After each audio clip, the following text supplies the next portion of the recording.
Building किसी वजह से जल चुकी थी, जिसमें बहुत सारे लोग अपने जान से हाथ धो बैठे थे। यह बिल्डिंग काफी बड़ी होने के साथ साथ बहुत ही ज्यादा डरावना लुक भी दे रही थी। उन दोनों के बाद डन हो जाती है कि आखिर बेन का काम क्या है। स्टोर का ओनर बेन से कहता है कि तुम्हें इस बिल्डिंग के सारे शीशे साफ रखने होंगे, मुझे गंदे शीशों से नफरत है। काम के बाद वो अपने घर आया जहाँ पर उसकी वाइफ और उसके बच्चे थे, लेकिन उसकी वाइफ उससे कहती है कि क्यों आए हो यहाँ पर, जहाँ तुम रह रहे हो वहाँ जाकर छुप जाओ। तब बेन कहता है कि मैं बेटे से मिलने आया हूँ, अब ज्यादा बहसबाजी ना हो, इसीलिए वो वहाँ से चला जाता है। यहाँ हम यह भी जान पाते हैं कि बेन काफी गुस्से वाला भी था। इसी चीज के लिए वो मेडिकेशंस भी लिए जा रहा था। बेन की जिस स्टोर में जॉब लगी हुई थी वो रात का टाइम था, जबकि वहाँ पर किसी भी तरह का लाइट का सिस्टम भी नहीं होता। और जब बेन एक टॉर्च लिए काम पर गया तो उसे एक बड़ा सा शीशा दिखाई देता है। उसी शीशे पर हाथ के निशान छपे हुए थे। बेन जब उसे साफ करने लग गया तो उसने देखा कि वो हैंड प्रिंट साफ ही नहीं हो रहा और मिरर में ऐसा लग रहा था कि जैसे ठीक पीछे वाला दरवाजा खुल रहा है। लेकिन जब वो रियल में देखता है तो वो पहले से बंद था, मगर वो इस बात पर ज्यादा ध्यान न देकर यहाँ से चला गया। ठीक इसी तरह से जब अगली रात वो दोबारा से ड्यूटी पर आया तो उसने देखा कि उसी शीशे पर उसी तरह के एक और भी निशान है। तब उसे लगने लगा कि शायद हो सकता है कि यह मेरे अपने ही हाथ लग गए होंगे। लेकिन जैसे ही यह चेक करने के लिए मिरर को टच किया तो वो बेवजह टूट जाता है। ऐसा होते ही वहाँ पर अजीबो गरीब तरह के चीजें होना शुरू हो जाते हैं। ऐसे लग रहा था जैसे कुछ लोग मिरर के अंदर जल रहे हों, जबकि वहीं आग असल में निकलकर बेन को भी लग जाती है। लेकिन जैसे ही उसे होश आया तो पता चला कि उसके ऊपर तो कोई आग नहीं थी। सोचने लगा कि आखिर उसके साथ ऐसा क्यों हो रहा है। यहाँ पर उसे लगने लगा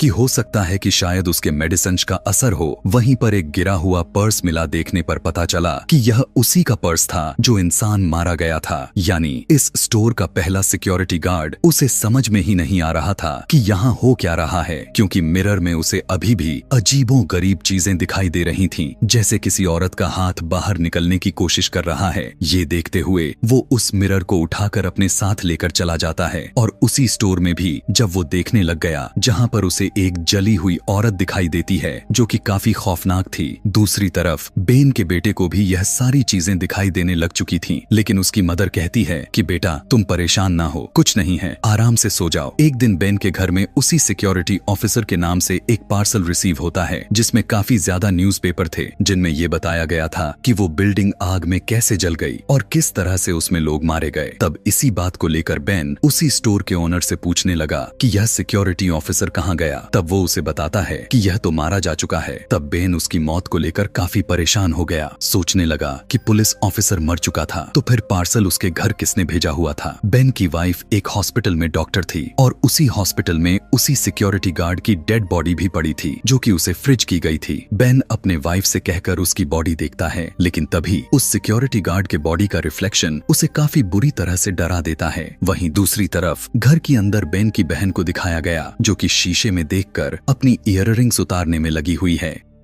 ऐसा करने के बाद जब बेन की बहन शॉवर लेने के लिए जाती है तो उसका रिफ्लेक्शन शीशे में ही रह जाता है जो कि अपने मुंह को पूरी तरह से फाड़ने लग जाती है। यह देखने में काफी खतरनाक लग रहा था। ऐसा होते ही बेन की बहन का मुंह अपने आप खुलना शुरू हो गया, जैसे वो मिरर में खोलकर फाड़ ली थी, जिससे उसकी असल दुनिया में मुंह फाड़ मौत हो जाती है। बेन जब घर आकर देखता है तो काफी ज्यादा शॉक्ड में आ चुका था। अपने बहन की मौत पर बहुत ही ज्यादा टूट चुका था। उसे समझ में आ चुकी थी कि हो ना हो यह मिरर्स मिस्टीरियस तो जरूर है। यही सब सोचते हुए गुस्से में उसी स्टोर में जाकर उन सभी मिरर्स को गन से शूट करने लग जाता है। लेकिन हैरानी की बात तो यह था वो मिरर खुद को दोबारा से हील कर लेते थे। ऐसा देखकर बेन रोने लगता है और कहने लगा कि आखिर तुम मेरे साथ ऐसा क्यों कर रहे हो। तब मिरर पर एक नाम लिखा हुआ आता है। इसी तरह के नाम उस सिक्योरिटी गार्ड के पर्स पर भी था, यानी उस सिक्योरिटी गार्ड के डेथ और ये मिरर इस नाम से कहीं ना कहीं कनेक्टेड जरूर थे। लेकिन जब वो इन्वेस्टिगेशन करता है तो उसे इस नाम का कोई भी आदमी नहीं मिलता। उसके घर आए हुए उसी न्यूज़पेपर पढ़ने लगा जिसमें यह लिखा हुआ था कि एक आदमी ने जानबूझकर उस बिल्डिंग में आग लगाई, जबकि वो खुद भी उनमें काफी बुरी तरह से जल चुका था और अभी भी जिंदा है। वो एक हॉस्पिटल में मौजूद है, इसीलिए अब बेन उससे मिलने के लिए जाता है। उससे मिलकर उससे पूछने लगा कि तुमने उस बिल्डिंग में आग क्यों लगाई। तब वो कहने लगा कि मेरा इसके पीछे कोई बुरा मकसद नहीं था, मैं उन मिरर से तंग आ चुका था और जिस आदमी का नाम वे बार बार लिख रहे थे वो मुझे कहीं पर भी नहीं मिल रहा था, जिसकी वजह से मेरी फैमिली भी मारी जा रही थी। और जब मैंने उस मिरर को डिस्ट्रॉय करने के लिए उस बिल्डिंग में आग लगाई तो फिर भी उन मिरर्स को कुछ नहीं हुआ, बदले में मैं खुद जल गया। अब यहाँ पर बेन पूरी तरह से समझ चुका था कि अगर उसे भी वो आदमी ना मिला तो उसकी फैमिली भी ठीक उसी तरह से मारी जाएगी जैसे इसकी फैमिली की मौत हुई थी, और उसकी भी जान का भी खतरा है। बेन कहने लगा कि मैं इस बात का पता लगाकर ही रहूंगा। तब वो उस बिल्डिंग में जाता है और इधर उधर देखने लगा। तब उसे पता चला कि ये तो एक मेंटल हॉस्पिटल रहा करता था, जहाँ पर पेशेंट को बहुत ही बुरी तरह से टॉर्चर किया जाता था।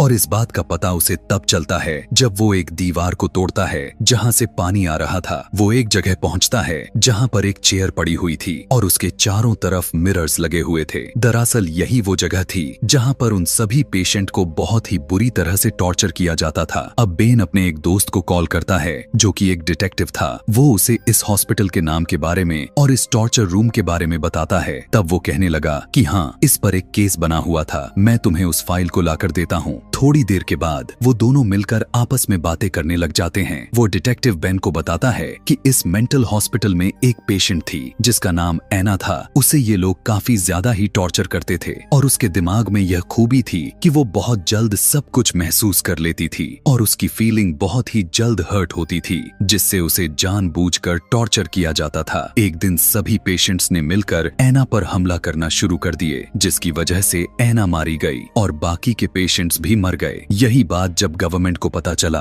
तो उस हॉस्पिटल को हमेशा के लिए बंद कर दिया गया और उसी दिन से इस पर एक स्टोर बना दिया गया था। लेकिन धीरे धीरे उस स्टोर का हालत भी खराब होता चला गया, जो जलकर राख हो गया। उसी दिन से अब यह पूरा बिल्डिंग वीरान पड़ी हुई है। लेकिन बेन के पास जो पार्सल आया था उससे उसे यह पता चला था कि एना को उस घटना घटने से पहले उसे डिस्चार्ज कर दिया गया था, यानी पेशेंट्स की डेथ एना के साथ नहीं हुई। इस चीज को लेकर अब बेन का दिमाग पूरी तरह से खराब होता जा रहा था, लेकिन उसकी रिसर्च रुकने का नाम ही नहीं ले रहा था। उधर घर में हमने देखा कि बेन का बेटा शीशे के सामने खुद अपने आप से बातें करने लग चुका था। जब उसकी मॉम यह देखती हैं तो कहती हैं कि बेटा ऐसा क्या कर रहे हो, इधर आओ। और जब वो अपनी मॉम के पास जाने लगा तो उसकी मॉम ये देखती है कि शीशे में उसका रिफ्लेक्शन तो अभी भी बैठा हुआ है। यह देखने के बाद तो वो काफी डर जाती है और अपने हस्बैंड बेन को कॉल करने लग गई। बेन कहने लगा कि मैं बहुत ही जल्द आ रहा हूँ, तुम किसी मिरर के सामने मत जाना। घर आते ही उसने सारे शीशे खिड़कियों को कवर कर देता है। अपने रिसर्च के साथ वो किसी तरह एना के घर का पता लगाता है। तब उसे उसके घर वालों से यह पता चलता है कि वो तो सच में पागल थी और काफी ज्यादा एग्रेसिव भी थी, यानी उसे काफी ज्यादा मात्रा में गुस्सा आता था। उसे हॉस्पिटल भेज दिया गया, उसे काफी टॉर्चर किया गया, लेकिन फिर भी वो ठीक हो चुकी थी और कुछ दिनों के बाद वो अपने घर वापस आ गई। उसके घर आते ही उसके घर के सारे शीशे अजीबो गरीब तरह के हरकतें करना शुरू कर दिए थे, यानी उनमें अजीब अजीब लोग दिखाई देने लग चुके थे, जिससे अब एना की हालात दोबारा से बिगड़ने लग चुकी थी। यह सब देखते हुए उसे ऐसी जगह पर भेज दिया गया था जहाँ पर एक भी शीशा नहीं था। तब बेन कहता है कि मैं उससे मिलने जाऊंगा, चाहे वो जिंदा हो या ना हो।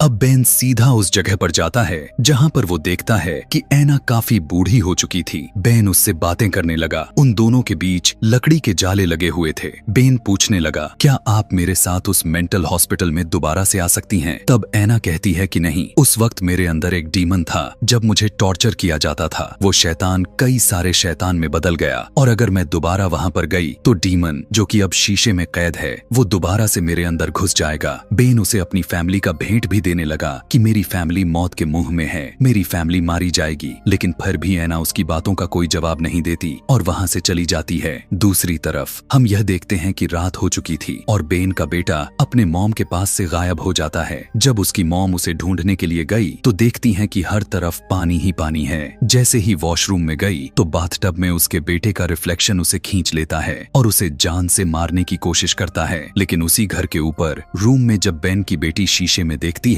तो उसे अपनी मदर का रिफ्लेक्शन दिखाई देता है, जो कि असल में वहां तो था ही नहीं और वो रिफ्लेक्शन उसे मारने ही वाला था कि तभी बेन की वाइफ वहां से अपनी जान छुड़ाकर ऊपर जाती है और अपनी बेटी को बचा लेती है और फिर वो अपने बेटे को ढूंढने के लिए दोबारा से जाती है। दूसरे कमरे में जाने के बाद वो देखती है कि नीचे फर्श पर पानी गिरा हुआ था, जिस पानी में उसके बेटे का रिफ्लेक्शन दिखाई देने लगा था। जब वो उसके पास जाती है तब वो उसे नाइफ से इंजर्ड कर देता है। दूसरी तरफ एना बेन की बात मान चुकी थी थी और वो उसे उसी टॉर्चर रूम में लेकर आया जहाँ पर उसे टॉर्चर किया जाता था। वो बूढ़ी ऐना को चेयर पर बांध देता है। जब वो ऐसा कर रहा था उसी टाइम वहाँ मौजूद सारे शीशों में से सभी के सभी शैतान बाहर आने लगते हैं। ऐना को बांध देने के बाद बेन उस टॉर्चर रूम से बाहर आ जाता है। उसके बाहर आते ही सारे के सारे शैतान ऐना के बॉडी में वापस आने लगते हैं, जिसकी वजह से ऐना की बॉडी ब्लास्ट होकर तबाह हो जाती है और सारे के सारे मिरर्स अपने आप ही टूटने लग जाते हैं। जो अब फाइनली इस बिल्डिंग में कोई भी शीशा नहीं बचा हुआ था।